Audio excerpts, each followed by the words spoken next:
இன்றைக்கி என்ன வீடியோன்னு சொல்லிட்டு பார்க்கலாம் வாங்க. அதுக்கு முன்னாடி இன்று பிறந்த நாள், திருமண நாள் கொண்டாடும் அனைவருக்கும் வாழ்த்துக்கள். வாழ்க வளமுடன். வாங்க வீடியோக்குள்ளே போகலாம். சக்கரை பொங்கல் தான் செய்ய போகிறோம்.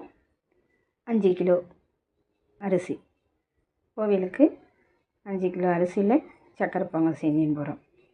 நான் விறகு அடுப்பு பற்ற வச்சுக்கினேன். சாதவெல்லாம் போட்டுட்டேன். தண்ணி நல்லா காஞ்சிடுச்சு. அரிசி போட்டுட்டு அடி ஒட்டாமல் நல்லா கிளறி விட்டுடலாம். கொஞ்சம் உப்பு போட்டுக்கலாம். அதுக்குள்ளே வெல்லம் நல்லா நறுக்கி தண்ணி ஊற்றி நான் கேஸில் வச்சு நல்லா வெல்லத்தை கரைச்சிட்டேன். வெல்லத்தை நல்லா கரைச்சிட்டு வடிகட்டி வேறு பாத்திரத்தில் எடுத்துன்னு வந்துட்டேன். இப்போது ஊற்றி நல்லா துழவிக்கலாம். கொஞ்சம் துழவுறதுக்கு கொஞ்சம் கஷ்டமாக தான் இருக்குது, ஆனால் நல்லா துழையாயிடுச்சு.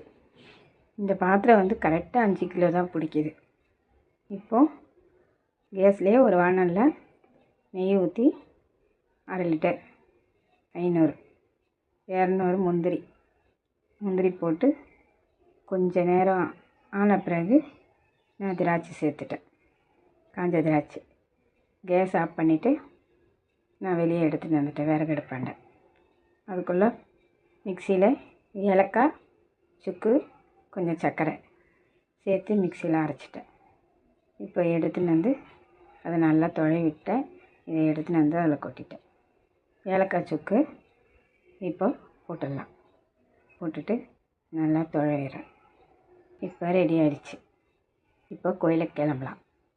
வேறு பாத்திரத்தில் மாற்றிட்டேன். இந்த வீடியோ உங்களுக்கு பிடிச்சிருந்ததுன்னா லைக் பண்ணுங்கள், கமெண்ட் பண்ணுங்கள், சப்ஸ்கிரைப் பண்ணுங்கள். நன்றி.